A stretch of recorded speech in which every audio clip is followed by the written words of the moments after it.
qualify, the lobby will be automatically smaller, but it's still looking just as large. It's potentially players just don't want to engage. You know, Kadu and Frey, we saw yesterday some terrible engagements down on the southwest side of the map. Just team after team. It was Vortexia's team that was coming in. They were fighting game after game, and they've decided to switch up to the Sanctuary now, and it seems to just being a little bit more passive for them. They managed to calm things, despite the fact that there's 3 total teams here. Otix and Sindri had a kind of similar feeling where they were just fighting Restguard and Scram yesterday, but it doesn't seem like their inventory has benefited from them not being in the lobby. Yeah, I feel like their nerves are also kind of on high gear right now. That MK7 is very easy to be able to track and just, you know, rail down enemies, especially now looking right back at you, only getting about 40 damage off of an engagement like that. Otix has to be just, you know, beating himself down currently right now. Imagine if they gave that to you, the AR master. That's a 150 damage right there. That's 150 easy. They might just give me the victory royale just, you know, just to get me out of the lobby straight up off of straight to finals. Shotgun though, I can't use those. That's you, right? You're the shotgun expert. No, I can't have a shotgun any gun. Expert. I feel like I'm a little bit of piecing. Yeah. I'll piece everyone up, and then I'll be that guy who's in the box, and I'll just like do a 180 and miss the shot. I'll be looking the wrong direction. Like my eyes, you know, they're starting to deteriorate as time is going on. So once you get in the box, I'm blurred out. So the piece happens, it's all there in the muscle memory. Then aim, you know. That's where we need Levin, right? I play with this guy, and like I feel like he doesn't have shotguns, and then he has boxing gloves. You get in the box with him, you are not going to be able to see for the next few days. It gets crazy. True. Oh. Did a plug for Legends Landing if you're watching in game. Hello, firstly. Secondly, there's a nice little box fighting arena you can go into there, where Levin continually hit me with a shot, despite the fact I boxed him every time. That's what I'm talking about. Slick segue too. It was fun, man. I went in yesterday. A few of my friends were there too. Oh yeah. Just checking it out. Yeah. It was good times. Coming to Floki though. Waving at yourself. Was I waving at myself? Yeah. Were you like, you know, with a little delay? Were you in there like, that's me? Oh, I was like, you know, watching a side stream type beat. Oh yeah. Yeah. So I was in there, but I wasn't in there. You know. Yeah. In the business. Yeah. You know when you have a story, you just have to make it like slightly more outrageous, just so it fits the narrative. You know what I mean? Oh yeah. I did that. I did that. Yeah. Jobs. True. Very true. Yeah. Oh man. This game slowed down a ton right now as well. You got to look at this. This is a lot of teams. Kovacs and Formax were the first team to go down in the previous match, going down 50th off spawn here in Shell or High Water to Sindri.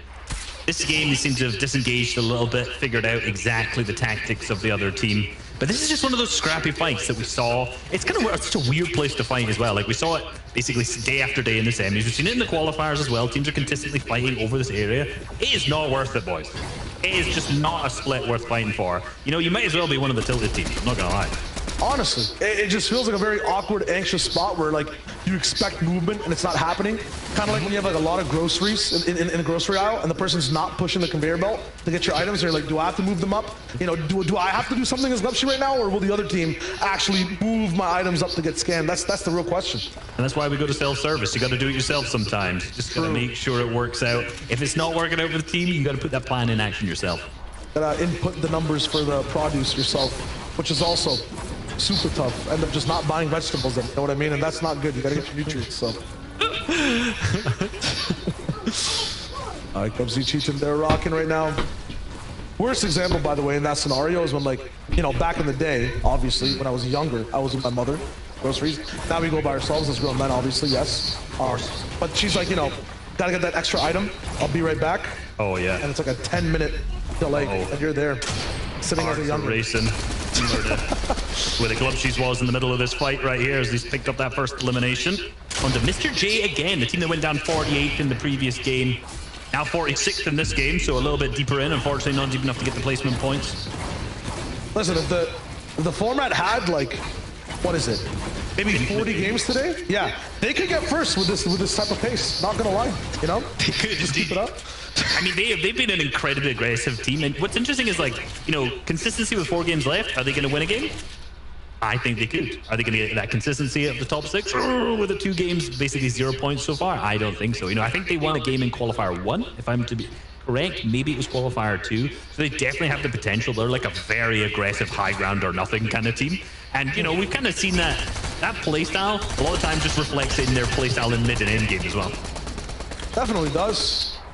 it's confident is the one thing, right? But sometimes that overconfidence is how you end up making a few mistakes, getting taken out. And I feel like Crazy and Ralph are basically the complete embodiment of that too. Very confident and always all inning. They never make decisions that kind of leave them halfway between two spots. They either pick the right choice or we'll see them in the next game. So, yeah, and I'm actually really interested to see now because, you know, we kind of mentioned their off-spawn difficulties they've had repeatedly up at the 7 outpost over to that northwest side of the hills here. This is the first game that we've seen them with no issues off-spawn. No contestation, the loot absolutely stacked. They've got the Spider-Man's web shooters. I want to see if these guys are a finals level team.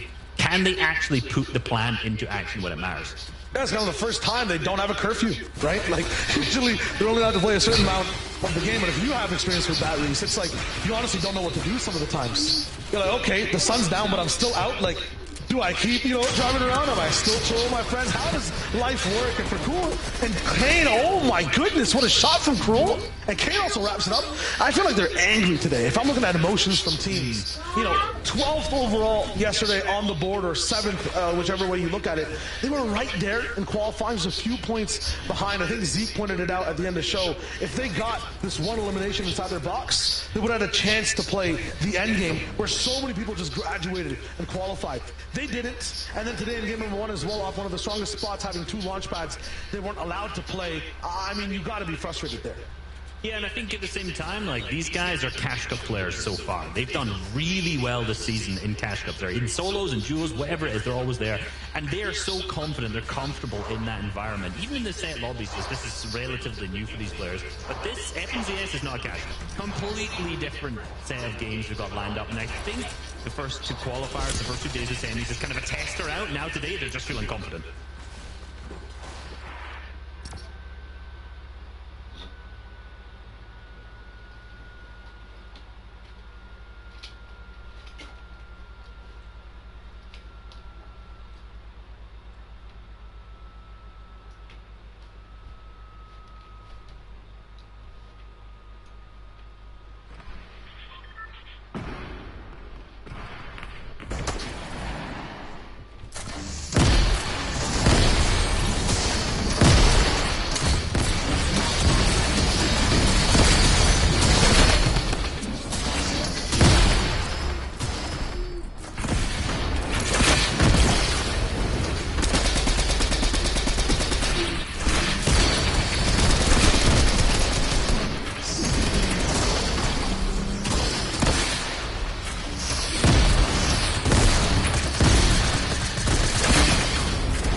you run my